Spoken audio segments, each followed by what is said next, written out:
So welcome everyone to this Seven Foundation online event. We're going to have a conversation with Andy Adams, Curator and Director of FlakPhoto Projects.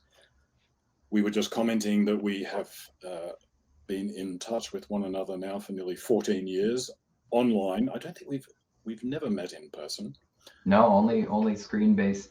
Only screen-based interaction. So welcome to this event, and thank you for having me. Add our thanks to our partners, Photo Wings, who make these events possible for us. So Andy, we go back quite a way, but FlakPhoto goes back even further.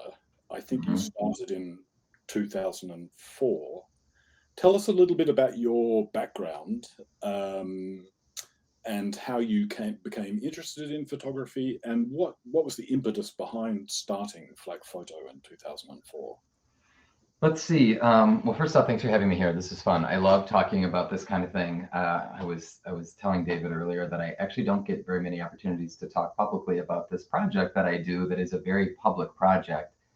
Most of the time I'm just kind of grinding away in this little room up here in my house, and it's very social and very engaging, but it's not often verbal. It's right. For as much as the web has turned into this like televisual video based thing, I remain this dinosaur that still primarily writes in silent words. So it's fun to be able to talk. Let's see. So my background, I grew up here in Wisconsin, always interested in pictures, creative kid. My mother made pictures, just snapshot family photos, always growing up, and documented our childhood with copious camera work. And so probably that was my first introduction to photography per se. I mean, really out of the womb, we were just always having our pictures made, posing for pictures and making pictures, and she got me a camera from a young age. That said, I did not study photography formally. I didn't think about photography as an art form until much later in my life. When it comes time to go to college, and I'm the first kid in my family to go to college, so that was completely new territory and uncharted territory. I, by that point, had fallen in love with television and movies. So I went to school to study cinema, to study communication arts, to learn how movies work, and maybe to get involved in the production of movies or broadcast television, or in those days, I used to think I wanted to be a radio broadcaster. And so still no photo, but lots of pictures, lots of visual communications, and visual culture were always my passion. And so I get out of school, not really sure what I'm trying to do. And so I quit the job I have, buy a one-way ticket to London for my first European adventure.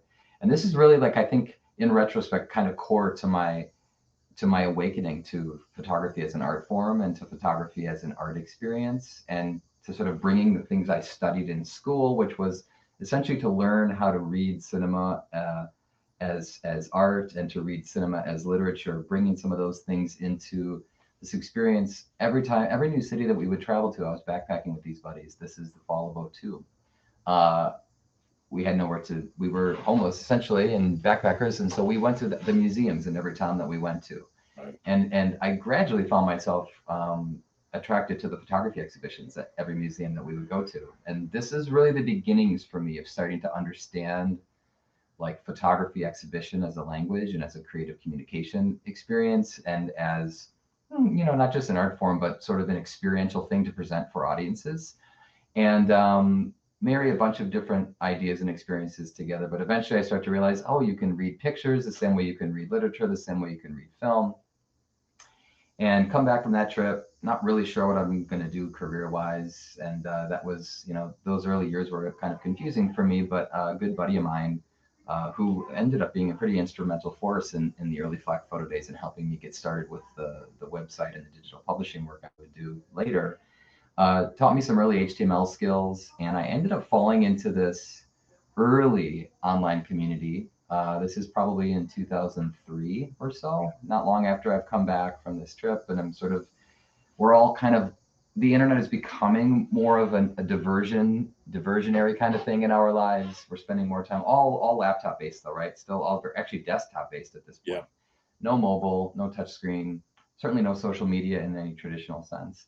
Yeah. But I stumbled upon this Google group called photoblogs.org. I don't know if you've ever heard of that, but essentially what it was, gosh, it changed my life. I mean, it fundamentally changed my life. And what it was this nascent community of predominantly enthusiast photographers from around the world using a Google group to discuss photography with each other.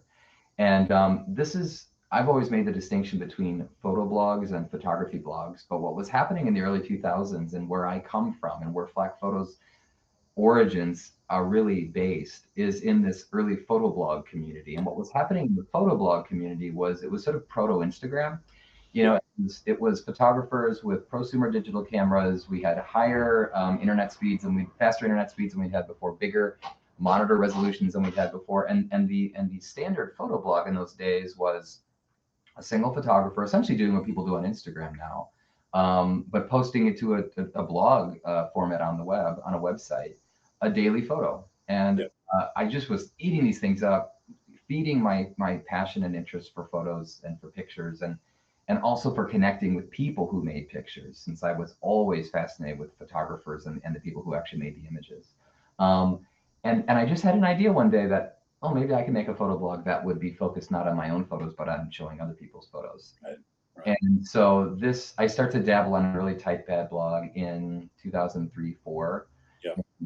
With this premise. And this dovetails with my realization that not only is the internet and the web a publishing platform, but it's also a social place.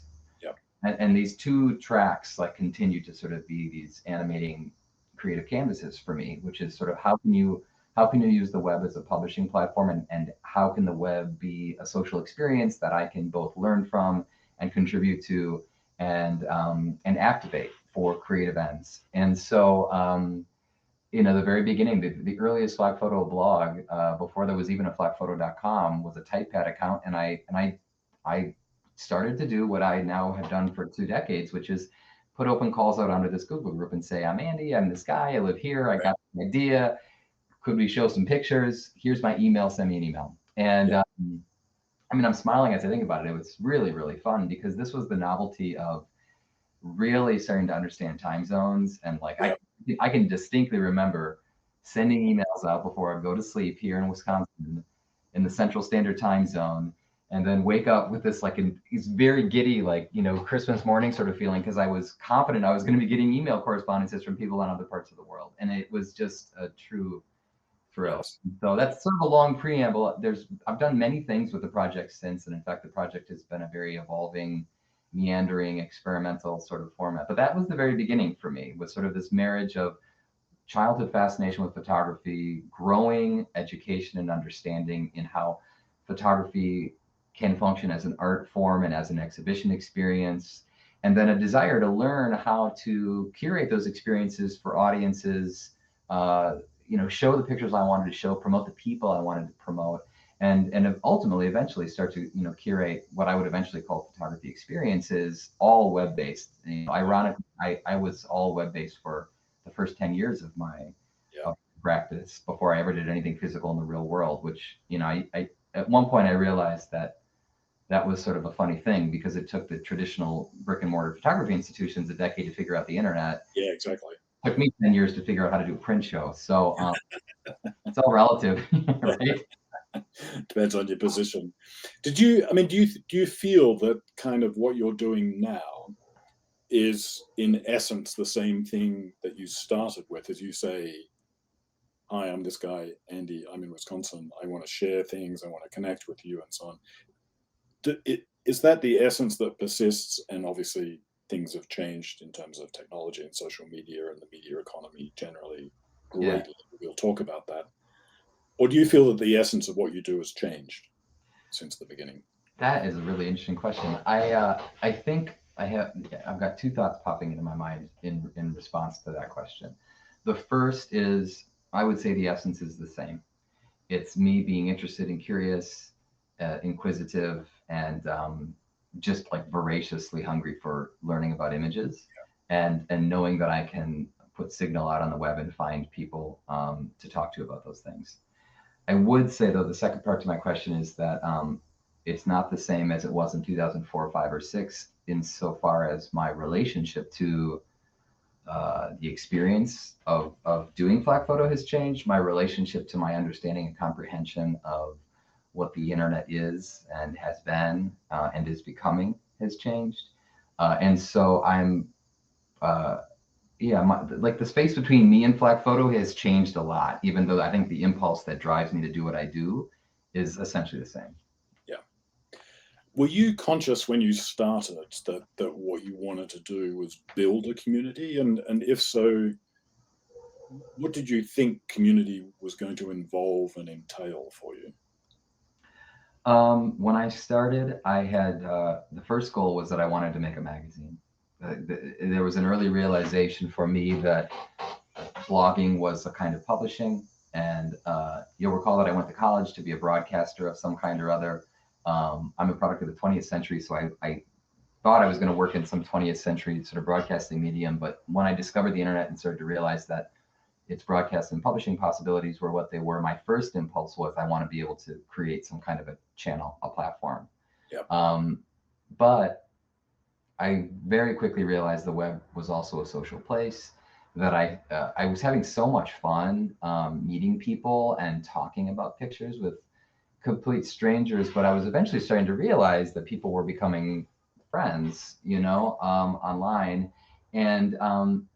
And not long after that, I started to see possibilities for cultivating community and essentially kind of creating the experience I wanted to have. Because the other thing that was a real truth for me at the time, maybe a year or two later after I kind of started exploring, was that I didn't know any photography people, or very few in my life, in my real lived world life here on the ground in Madison. And to a degree, that remains so. I mean, Madison is not one of the great photography centers of the universe, like New York or London or LA or Paris. And so pretty early on, I started to realize that I could get what I was craving, which was a community connection. And the other thing that, now that I've been doing this for so long, I've gained a lot of wisdom and experience and insight and knowledge. But what was another really animating principle for me was just a desire to learn. And I could see that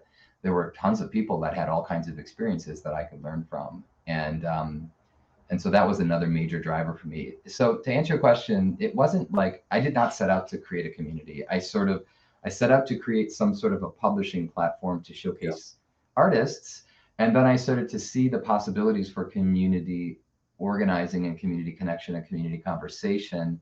And then really throughout the entire 2 decades of doing this work, it's my own interests that largely animate how the community conversations go, because I wake up with an idea and I put it out there knowing that I might be able to get a response to it. But and then the last part to that question though is, I have met many of these people that I've met on the internet and have become friends with them in the real world. I remember, I'm just having memories flooding in, but I remember this was an experience I had early on. So there comes a point in early stage FlakPhoto where eventually, people start to recognize it. And it is one of a handful of blogs about photography in the English speaking world in the US and the UK. In the years 2005, 20 to maybe 2011, 2012, there wasn't a ton of it happening at that time. And I remember getting invited to the Format Festival photography in Derby, England, to come and talk about FlakPhoto. Yeah. And which was a total trip and really exciting. And I remember stumbling off the train and just rolling into this festival, and all of these people recognized me. And that was this realization that, like, oh my goodness, this social thing is the same as the real world. Like, I hadn't quite made that connection yet, but there was this little thumbnail sized picture of me on all of my Facebook posts and my social media posts. And that kind of crystallized something for me. It took a number of years to realize that online and offline really aren't different at all, that they're interrelated and interconnected. And that hybrid space between them was something that I would then really want to learn how to experiment with and play with. So. I mean, these days, and actually for a long time, you've operated across a lot of different channels. I mean, you started with, a typepad blog, and then the website came next, and so on. And then Instagram came and ate and destroyed the whole thing. Right? Yeah, and we'll get on to the destruction and the implications of that. From those early days, what were the most interesting channels after the website, and how did you manage activity across a range of channels as one individual? Bearing in mind, of course, I don't know whether people understand that this is not your day job. Sure, right. This has always been a hobby. This I is in oftentimes, addition to actually doing something that earns money to pay the bills. yeah, that's what kind of sets me apart from others in the space, is that this isn't a moneymaker. It's not a job. And it was never designed to do that. Yeah, So, I remember years ago, I would be invited to come to art schools to talk to students about what I was doing with the nascent digital yeah, photography thing, and I found myself just riffing with students one day, and I said something like, "You can do a living. You can do photography to make a living, or you can make a living to do photography." And I yeah, chose the latter. And I realized that when I kind of made that realization, that that allowed FlakPhoto to be something else, right? It didn't need to sell advertising. It didn't need to make money. Indeed, from the beginning, the whole thing has always and remains almost entirely focused on images and ideas and right, learning from each other and kind of co-creating a sort of knowledge building experience for all of us who happen to be connected, on the channels. And I think that, to your question about what were the platforms in those earlier days, yeah, I remember it was probably around 2010, just in like a million, like dog years, right? In internet years. It's wild to think about 15 years ago on the web. yeah, But 2010, 2011 was when I realized that Facebook groups yeah, could work as that early Google group that I had gotten involved in a few years prior had worked. And so I launched a Facebook group that I called the FlakPhoto Network yeah, around 2011, I think it was. And for many years, it's still there, although it's not what it had been. yeah, For many years, that was my central hub. That was really the beginning of social media, quote unquote, and Mark Zuckerberg's yeah, walled garden sort of pulling me away from traditional blogging, from like an independent platform, really hanging out in these communal watering holes where all of us were gathering, but really facilitating and structuring, question-based discussion yeah, around photo and image making, and specifically geared toward the community of folks that I knew were image makers. yeah, And but always with a bit of an academic or a bit of a scholarly appreciation based focus, since that's where my interests are. And most artists operate in that space. And so Facebook for many years, I actually, ironically, I got onto Instagram much later than most. right, Mainly because I still had a website that I was running, and that was my primary focus. But yeah, Facebook and eventually Instagram. I'm trying to think. I was on Twitter from about 2007, yeah, and Twitter was also a very lively, fun, yeah, cool photography community space for a long time.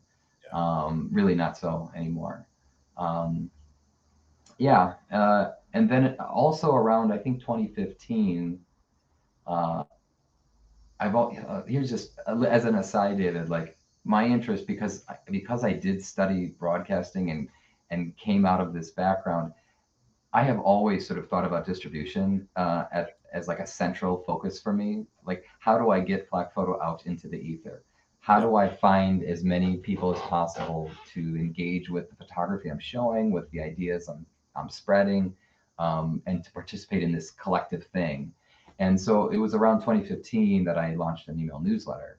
That wasn't a marketing newsletter. It wasn't designed to sell you something. It was like blogging in a newsletter. yeah, And I used a platform called Tiny Letter for that back in the beginning. yeah, That was a tiny little MailChimp app that has since yeah, unfortunately gone away. But yeah. So this is the thing. The platforms shift, and because I am as much digital geek and like media trend guy as I am photography curator and writer and thinker, I love following the digital stuff. So that has for the most part served me well.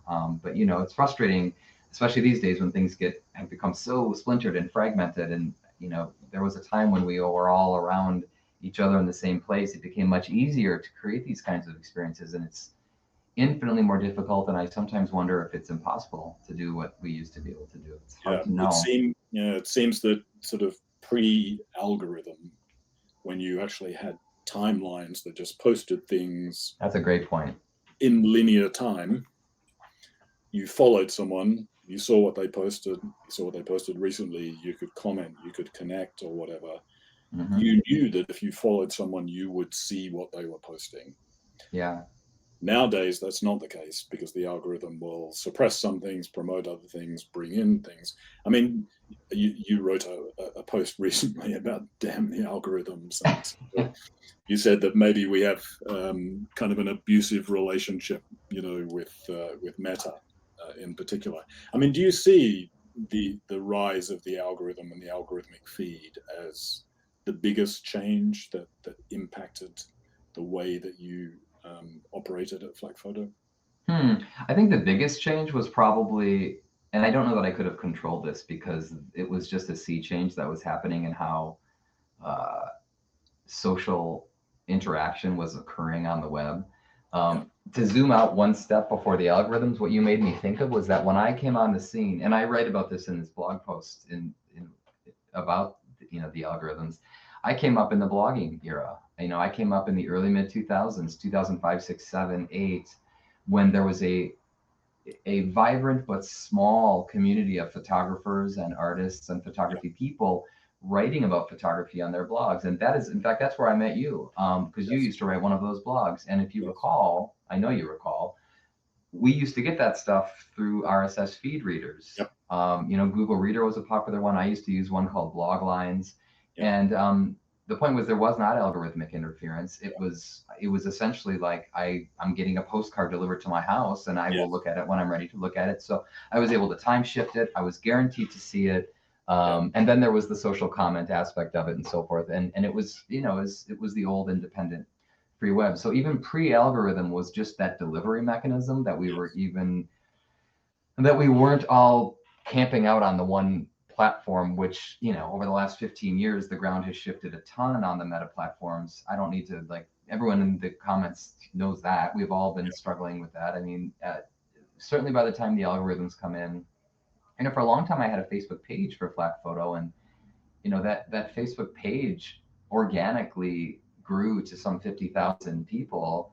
And I used to host discussions there. And, if you couldn't even expect to host discussion-based conversations on a Facebook page in 2025. It's simply not how these tools work anymore. You do get some of it on Instagram, but yeah, to your point, the algorithms are very good at helping you discover stuff that's like what you have expressed interest in. And I wouldn't want to throw the baby out with the bathwater. There is benefit to that. I mean, for someone like me who looks at pictures every day on Instagram is forever recommending more photographers to me that look like the kinds of photographers that I'm interested in. That's cool. I like that.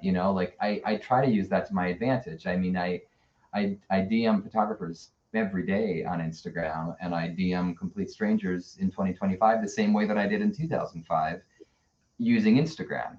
Now the difference is, in the old days, we were relying on blog recommendations and links and websites and emails to communicate with each other far more than we do presently. And I think that our reliance on the meta platforms, I mean, I really do have a love-hate relationship with it. And I mean, I take a lot of heat sometimes because I just complain too much about it. And yet I don't log off. I keep using it. I mean, I've joked in previous writing that it's like Stockholm syndrome with Instagram, it's kind of true. Like, it is my captor, and yet what else am I going to do? It remains the place where people who practice photography, it remains, to my experience, the dominant place. Now, there are lots of other platforms cropping up, and we could talk about that.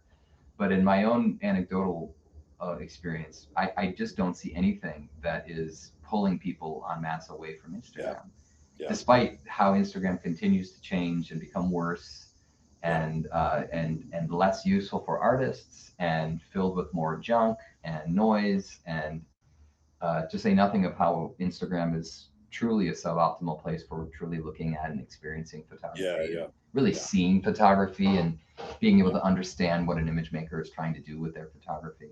I could complain about Instagram all day, and yet what do? I post on it every goddamn week. So, it's I'm a contradiction, I realize, for sure. Yeah, but there's there's never a pure position one way or the other in these things. You can use something but have its limitations. Of course, one of the biggest limitations of Instagram and some of these other platforms is that they've broken the link culture of the open web, and the inability to have links in posts and so on, because they don't want traffic going off somewhere else, is a huge limitation. And people try to put links in bios and so on, but it's insufficient when because sometimes you want to use the link as like a footnote to show where you're getting the thought from and so on. Right. We're just having a look on screen at you did this post in 3 years ago now. We're coming up to the anniversary of your reboot post. Yeah, right. You mentioned earlier that that one of the first things you did was actually have an email newsletter. So what was the thinking behind the original email newsletter, and how has that been kind of refigured now with Substack and this idea of the reboot of FlakPhoto? Yeah, well, you mentioned a second ago how one of the drawbacks of Instagram in particular, but the social web generally, is really the inability to successfully link to other things across the web. That's one driver. But another aspect of, I think a really negative aspect of these social channels is that they are simply not designed for sustained slow looking, for long form reading or thinking.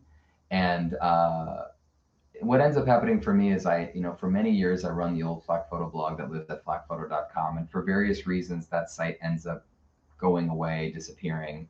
And that dovetails with the launch of my first newsletter, which is essentially, by this point, I've been completely, like everybody else, I've been completely swept up in the tides of Instagram and was enjoying it and figuring out how to succeed there and figuring out my way of doing it, and doing the thing that everyone does when they go to a new platform, trying to grow the platform and bring folks along to come along for whatever you're writing about or thinking about. But the problem was that Instagram was never and has never really been designed about reading and writing, right? Yeah. It's been about quick hits and looking and swiping and scrolling. And so my first newsletter, FlakPhoto Digest, was essentially kind of a clearinghouse for me to write about the stuff I was thinking about, to promote the photographers that I was interested in or excited by. I'm also very interested in photography book culture, so I love to promote books and bookmakers. And I also, for a long time, I just really enjoyed trying to be a signal in what I saw to be growing noise in the Photoland ecosystem, to be able to share things like artist residency opportunities or grant opportunities. And I just realized, okay, I need to get back to blogging. And so that was the impetus for the original newsletter. And then you know how it goes. It's like all of these digital habits, they are practices and habits, which mean they ebb and flow depending, if they're not business based, they ebb and flow based on the rhythms of your life. Yeah. And in my case, the email service provider, the tiny letter platform I was using, was being sunset when MailChimp, I think it happened when MailChimp was acquired by Intuit. I think it's actually how it went down, Microsoft. But what happened around sometime in 2022 was I had been reading an increasing number of newsletters on Substack, and I thought, I wonder if I should reboot the newsletter over here. And someone actually from Substack reached out to me, and they were a FlakPhoto reader. Right. And they told me, you should give this a try. And so I just dipped my toes in and started to experiment with it.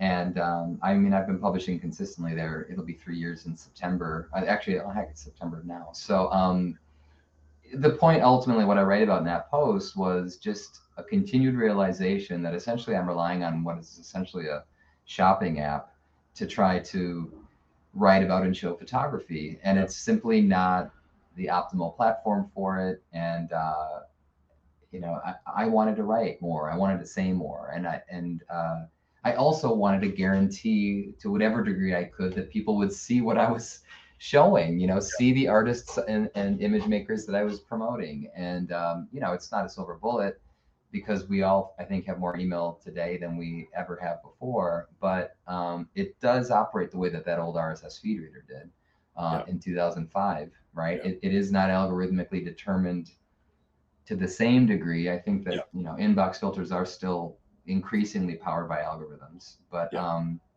Yeah, it's been a lot of fun, and Substack in particular, which is not the only newslettering platform out there. I mean, in fact, Substack's really evolving into something else Yes. presently. But a lot of photography folks are going over there and experimenting over there. It's exciting. It reminds me of those old bloggy days from the early 2000s. I mean, heck, I must subscribe to 30 some Substack Yeah. newsletters focused on photography at this point. Most of them written by image makers, Yeah. few of them written by curators, but most of them written by image makers themselves. Let's bring in a question from the audience, and it ties with something that I wanted to ask you next anyway, which is one of the modes that you have of operating is to kind of brainstorm in public, which I think is fantastic, to ask your community what they think. And you asked whether in this year 2025, is there a best social platform for photographers? So Eric is asking whether you can share some of the emergent alternatives to Instagram and Meta that are capturing your attention. Good question. In answer to the question that I asked on Instagram, I don't think that there is a best social platform Right. yet. I think the question, of course, is really what is that? What would that even be? I mean, Yeah. a best social platform, in my view, would be one that allows us to look at images full screen and big and beautiful, that didn't limit our ability to see the people that we follow, that allowed for long form extended conversational discussions about topics that are being written about, and that gave all kinds of multimedia opportunities. And to that degree, something like Substack, I think, is a pretty interesting platform to consider, because you can show images, you can embed videos, you can stream audio, and so forth. I think that's why we're seeing more folks over there experimenting. It is, however, a far more laborious production experience. Yeah. It results in a far more robust experience. But Eric, to your question, emergent alternatives to Instagram, by that I'll interpret you to mean what I might call photo sharing apps. Something that's distinctly different from sort of a longer form bloggy experience like I described doing with my Substack newsletter. I think the new kid on the block that I'm seeing photographers be very excited about is Photo, FOTO, Michael Howard's photo sharing platform that seems to be sort of philosophically and fundamentally opposed to some of the bedrock infrastructure of how Instagram operates. And that is very much, I think that there are plans to, from what I've read, to expand that platform to image makers beyond photographers, but they're very focused on photography community. They're very focused on creating a portfolio place for photographers to show bodies of work inside of the app ecosystem. I was just reading last week that they're organizing a series of photo walks around the world. So Right. really like emphasizing this online offline community. That's Yep. cool. But other platforms that I'm aware of is Visual Supply Company, VSCO, VSCO. That's a photo sharing app that is quite an elegant, beautiful app that I don't use as much as I should, but I have dabbled in and out of there over the years. Yeah, something that I actually, personally, I've been experimenting over on Blue Sky, the Twitter alternative.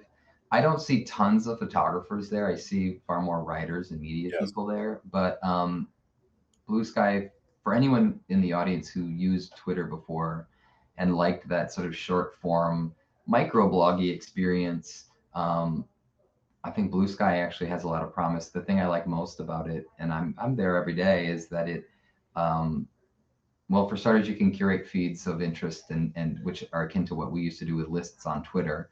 So if you want to free yourself from the algorithmic grip of something Yep. like Instagram does or Facebook does, you could create a curated list of these types of image makers or these kinds of artists or whatever.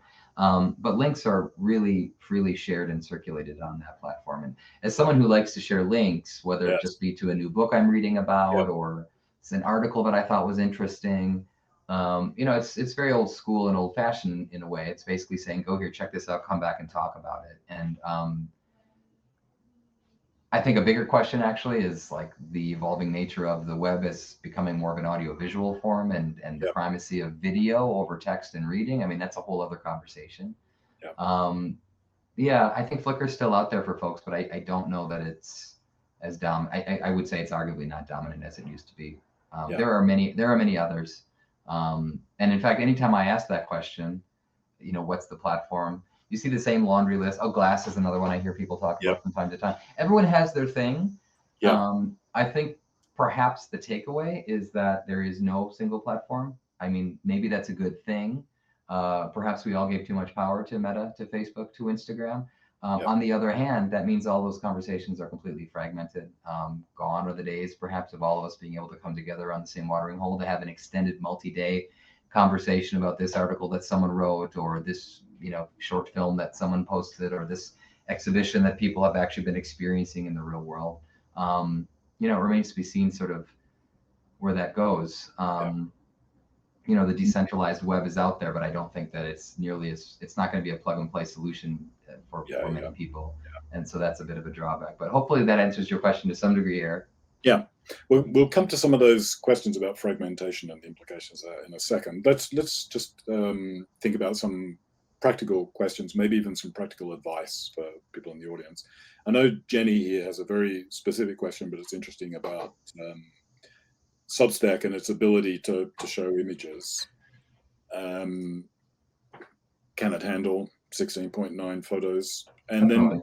then I suppose a theme out of this is, do you have a particular way of handling images on Substack in the way that you want to show them in terms of size, gallery, frequency, either on Substack or other platforms as well?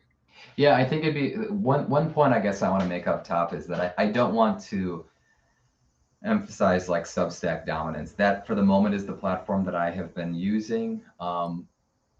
I always keep my mind on the possibility that I need to potentially export my stuff and move house. And Yep. I think fundamentally in my gut, I feel like owning the platform, being completely independent of some sort of Silicon Valley tech company, or as much as possible, would be the optimal way to roll. But there are still many benefits to being there. The community aspect of writers who are doing their thing on Substack, and that provides opportunities for discoverability for my writing and for the people I'm trying to show. For anyone in the audience that's interested in getting into, I guess what I might call newslettering or something akin to Substack, there are certainly other platforms out there. Ghost is another very popular one. Beehive is another very popular one. I don't want to come across as a Substack evangelist, though I do think that it's an excellent platform for many reasons. It's ultimately a multimedia publishing platform, and I believe it's going to continue to evolve that way. Much more than a photo sharing platform.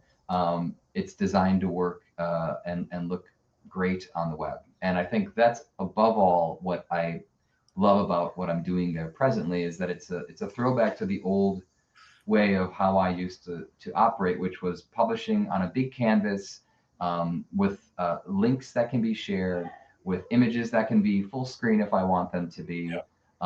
With extended writing and commentary, and the opportunity to comment and use a keyboard to type and to get ourselves unchained from this thing that we are all sort of bound to.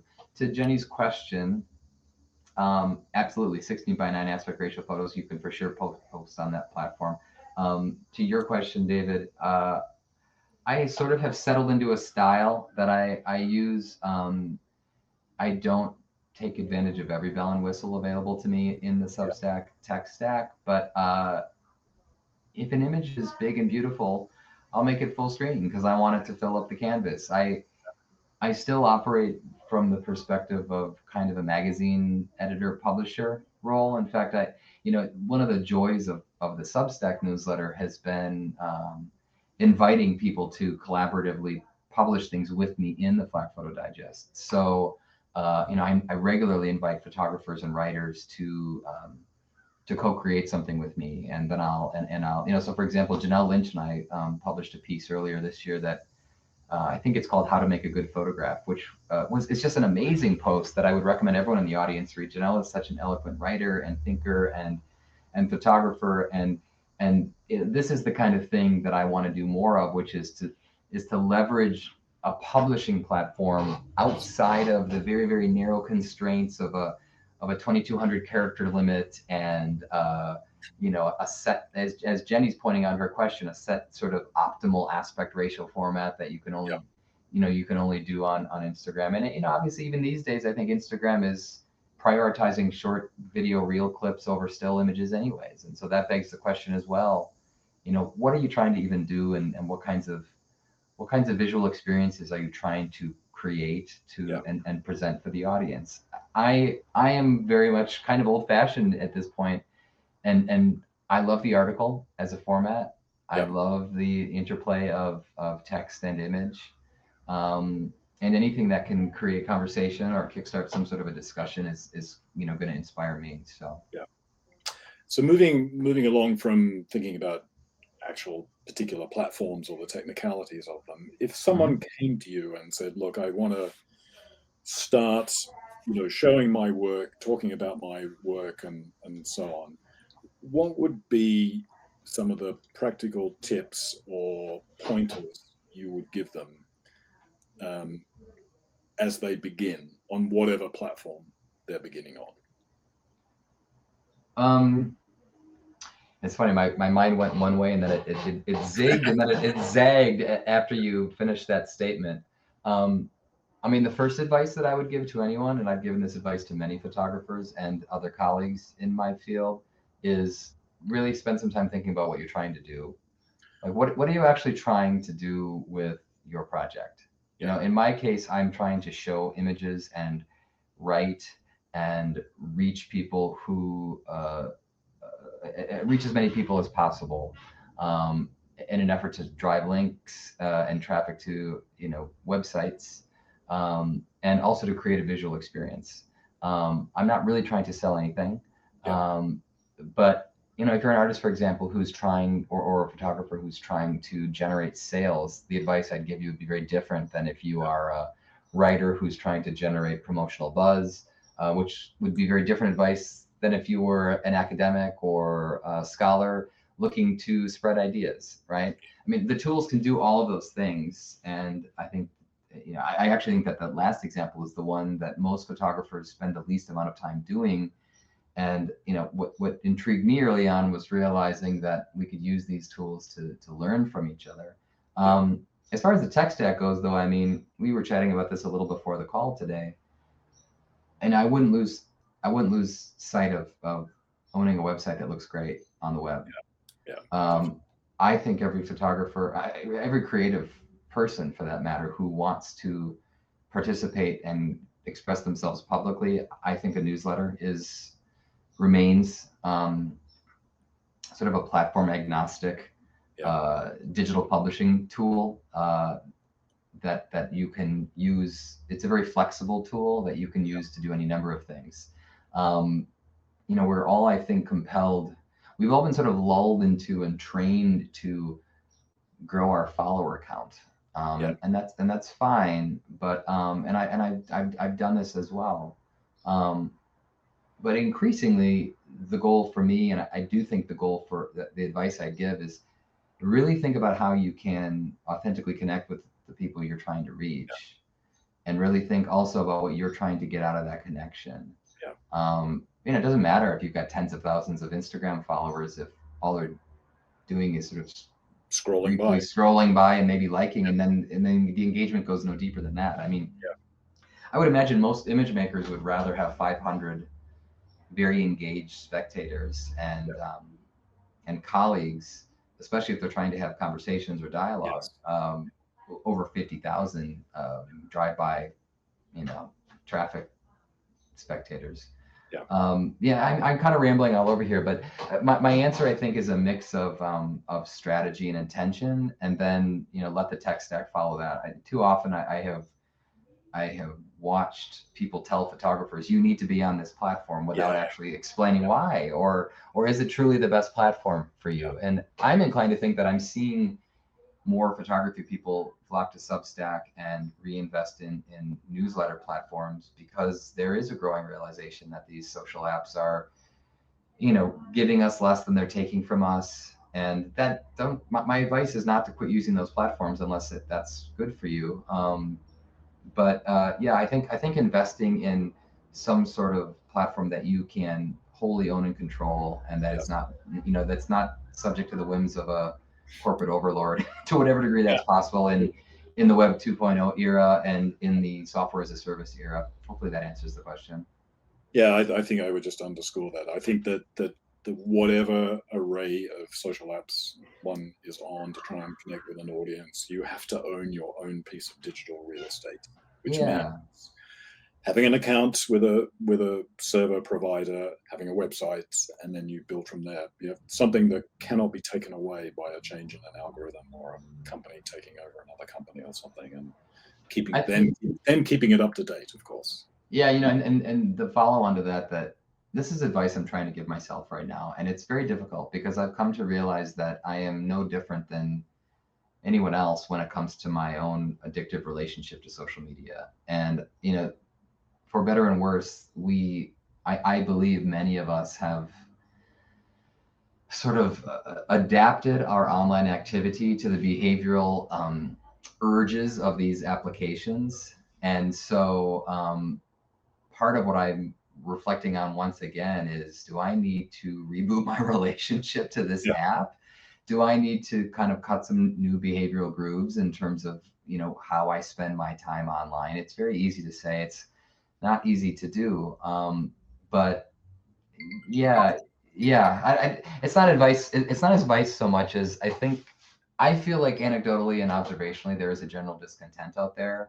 At the same time, we're not going to quit Instagram, I don't think. I mean, and indeed, for photographers in particular, I think that there are enormous opportunities to stay on that platform. The question is whether you should put all your eggs in that basket. I don't think the answer is yes. I think more people are realizing that. You know, at the same time, it takes a lot of time and effort to do all these things, and that's something that, you know, the independent operator has so many other jobs to do to keep their business afloat. You know, I don't envy them. It's not easy. This question kind of summarizes, or is an opportunity to kind of summarize, I think, probably just what we've been talking about in terms of advice, and that's the question of how can photographers get seen today? I guess one of your starting points would be, why do you want to be seen?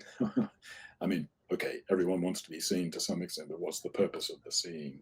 Yeah. I mean, what would you say to Tony? I mean, I don't know I don't think my advice today would be a whole lot different than my advice 10 years ago. Yeah. I think I mean, the preamble is be strategic and figure out by whom do you want to be seen, for what purpose. You know, if you're trying to reach a photo editor for a magazine job, that's different than if you're trying to reach a gallery director to try to get an exhibition. That's different than trying to get a magazine editor to publish a feature about your new book. The not very satisfying advice is be everywhere and try to figure out how to be everywhere in a broad way. I think in 2025, being active on social media is still a requirement for being seen. I think, you know, there are still plenty of real world events, festivals, conferences, portfolio reviews, offline activities. I think that people need to be strategic with their dollars to be able to participate in those things. That's obviously critical for being seen from a professional development perspective.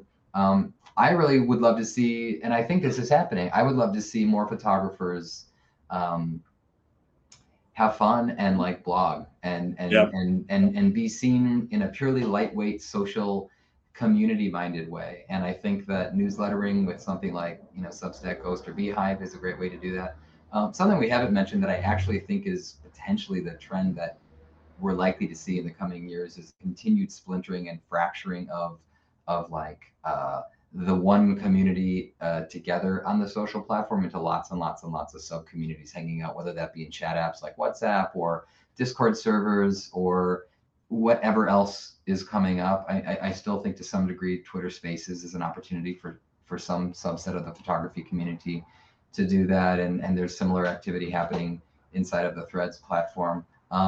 So I think another piece of advice would be, if you are, you know, looking to connect with a particular lane in the photography ecosystem, you know, do some research and try to figure out. I don't think it's a one-size-fits-all solution any longer. I think that there are likely to be more and more robust online community experiences happening. If photography is a big tent composed of many rooms, I think that there are many, many rooms that are going to be continuing to emerge. And, you know, those are happening in all kinds of platforms that may or may not be social platforms, you know, or excuse me, may not be social applications. like an Instagram or a social media app. Discord, I know, is one where many photographers are finding community and being seen and discovered. Yeah, absolutely. Interesting question here. What photography critics and or curators inspire you? Oh, George. Okay, cool. Good question. Well, I'm always looking. I think that I have a very loose and expansive definition of curator. Certainly, I pay attention to all the mainstream traditional photography organizations, Aperture or MoMA or gosh, who knows what else. I love to read Hot Shoe Magazine too.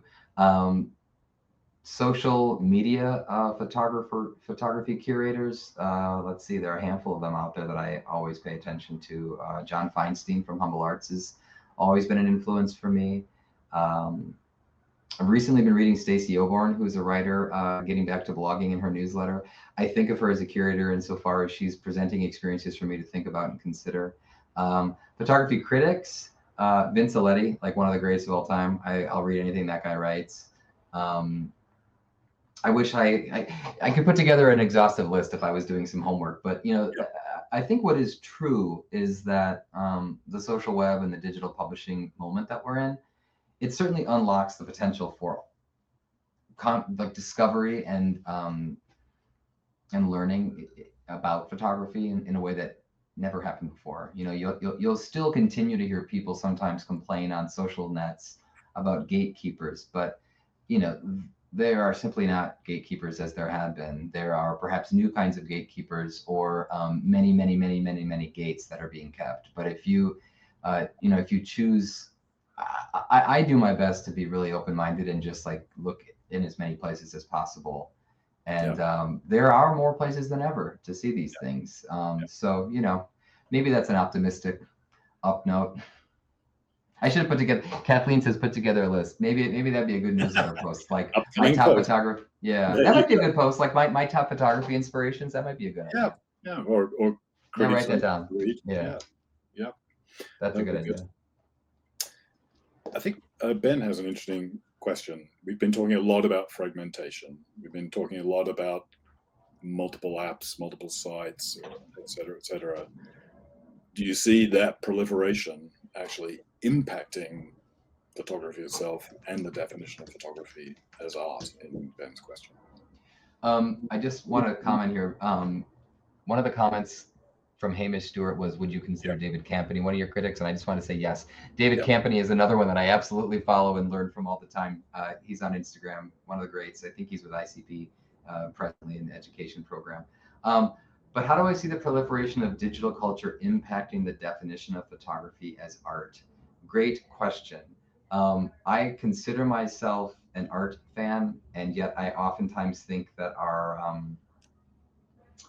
our worship of the concept of art gets in the way of our appreciating experiences that we may not think are art. It's important for it was important in the history of photography for it to be considered art, and yet I oftentimes think, who cares if it's art? It's photography. Like it's way cooler on its own without being kind of hung up on the trappings and baggage that comes with what is or is not art. What comes to mind is that is AI image making, which I'm personally fascinated with, and I know a lot of people who read what I write don't like that I talk about. or don't like that I sort of show or give attention to from time to time. It is certainly not photography. I mean, I wrote a post about this a number of years ago called "It's Not Photography." It's not photography, but it is photo adjacent.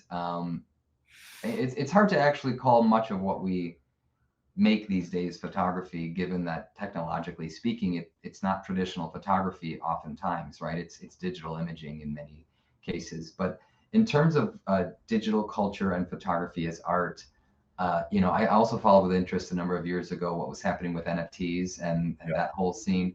I don't have the answer. What I have found is that there are many people that have a very strict and limited definition of what they think belongs in this photography as art category. I don't know the answers to these things. I do my best to keep a very expansive and open mind about what I would call visual culture and visual communication and images broadly and the ideas surrounding them.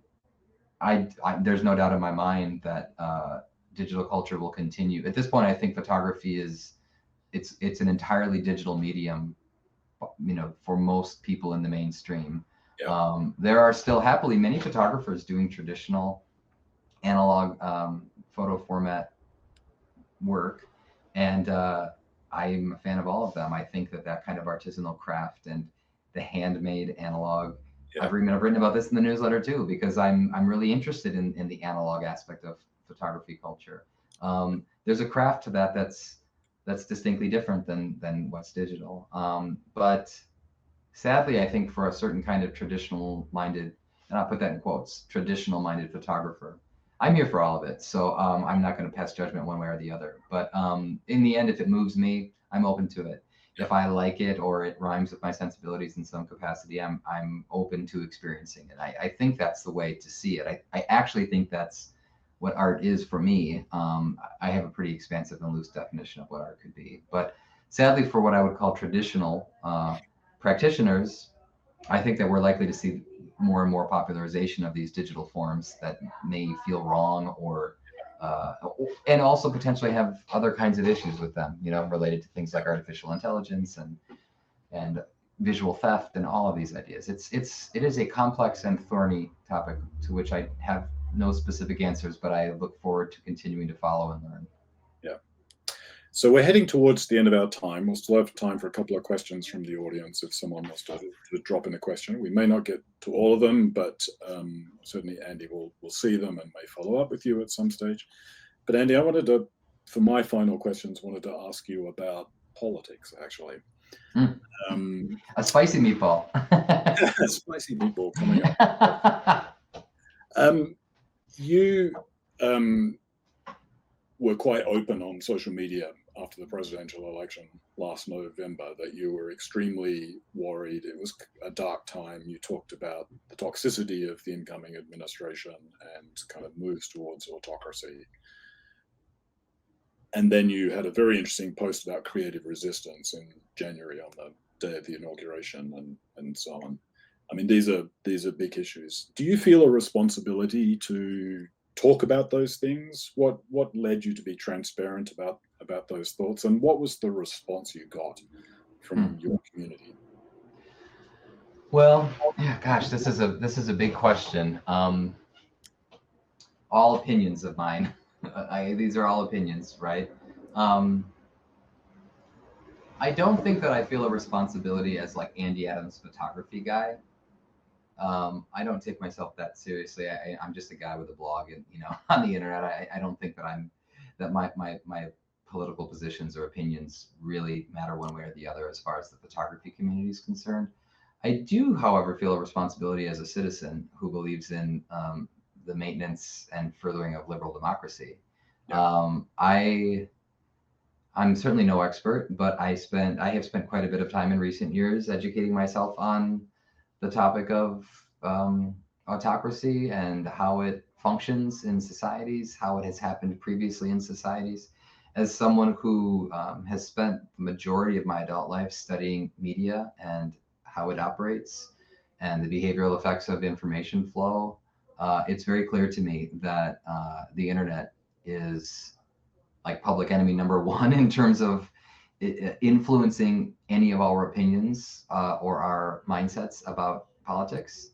And so if there's any sort of a kind of, and I wrote something about this on my Facebook page the other day, I think this is true. I think that in a moment, if you believe these things, I don't want to be too self-important and say we have a responsibility, but I think that there are multiple kinds of value that come from sharing our opinions in public. Mm-hmm. Thinking in public is what I have called it for years. Mm-hmm. For one thing, it reminds us that we're not alone.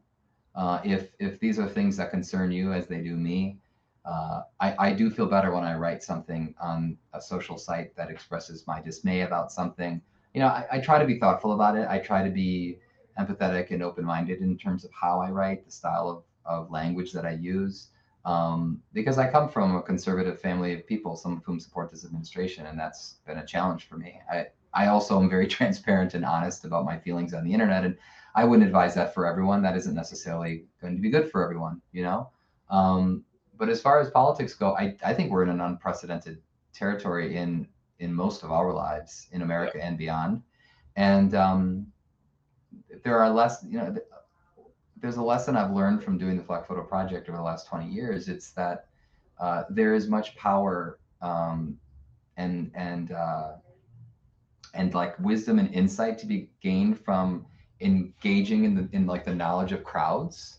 You know, surrounding oneself with like-minded people, I think can pay not only creative dividends, but just offer us insights, right, into the world around us. And this is kind of what I was getting at when I said, you know, the biggest mistake I think that too many photographers made a long time ago was thinking that social media should only be used for marketing. When in fact, social media and these digital tools, I think, are enormously powerful platforms for meaningful human engagement with each other, with topics about any number of things that concern us. And as far as politics go, I think speaking up is going to be important. I think that an autocratic regime is counting on people to keep their mouths shut.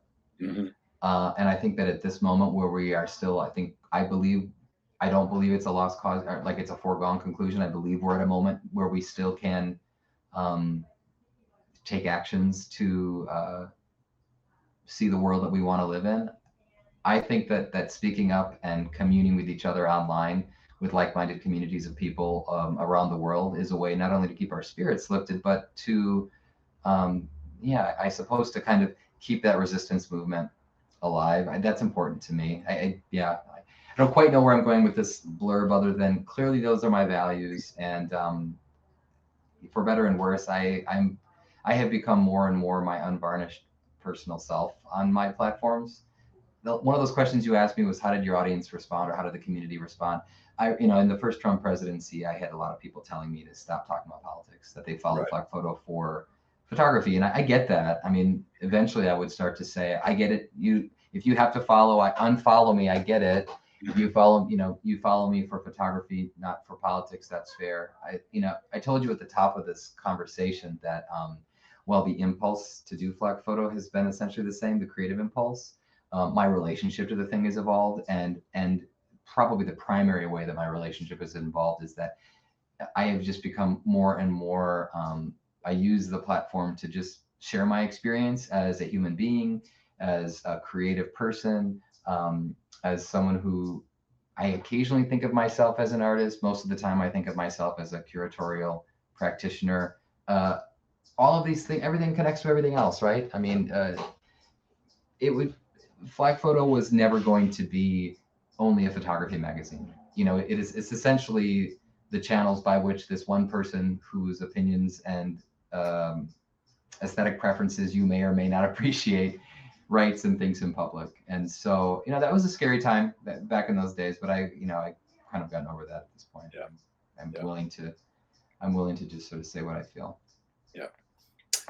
So we are pretty much at the end of our time, but the inevitable last question, what next for FlakPhoto? Do you have a particular project, a particular program, or is it continual experimentation?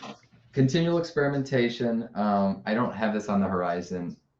I think I love to talk with people who, I love to interview people who make things. I love to meet people. I have long thought it'd be really fun to do a podcast or some sort of a conversational vehicle that was a verbal thing versus a written text-based readable thing. That would be neat to do that. But again, as this is just a side project for me, there's just so much overhead. Someone had asked earlier about podcasts. That's a whole other conversation. And I think podcasts are a powerful medium. I actually don't have any big projects on the horizon right now. Last year, I did a bunch of volunteer work in my community to organize some local exhibitions and programming here in Madison with an arts organization, and that was a lot of fun. I'll probably keep doing things like that here locally. I've to be perfectly honest, I've been kind of lazy this summer, just relaxing and riding my bike and running and walking and making pictures of my own and just and reading a lot of non-photography related things. But the primary focus, having a life, Andy. Yeah, totally. Yeah, totally. But the primary focus for me will continue to be the newsletter. I've got a bunch of cool features and collaborations lined up that I'm going to be publishing in the fall. I've got a bunch of new ideas, and I'm looking forward to doing that. So certainly, if you are not subscribed, do check it out. FlakPhoto.news is the link. I'd love for you to subscribe. It's free, and I'm always looking for more people to read what I write and see the people I promote. Yeah. Well, Andy, thank you. You've been an inspiration to a lot of people for a long time. We've engaged online. I've learned a lot from you, and I think the community you have built is quite extraordinary. And I second Christoph's point that it's absolutely mind-blowing that you do all this as quite a hobby and on the side of other things. But it's a passion project that's had a huge impact. And I wish the social web had more people like you and more content like you, so that we could have that discourse continuing. But it's been fantastic hearing your thoughts. I'm sure people in the audience have got it. We'll pass other questions that we've not been able to get to in this time to Andy. He may reach out to you, and and feel free to email. Feel free to email me anytime, folks. My email is just flakphoto@gmail.com. I'm behind on email all the time, but I love to meet new folks, so write anytime. So we really appreciate your time, Andy. Thank you very much. Thank you. This was a lot of fun. I really appreciate it. Okay. Talk soon. Take care.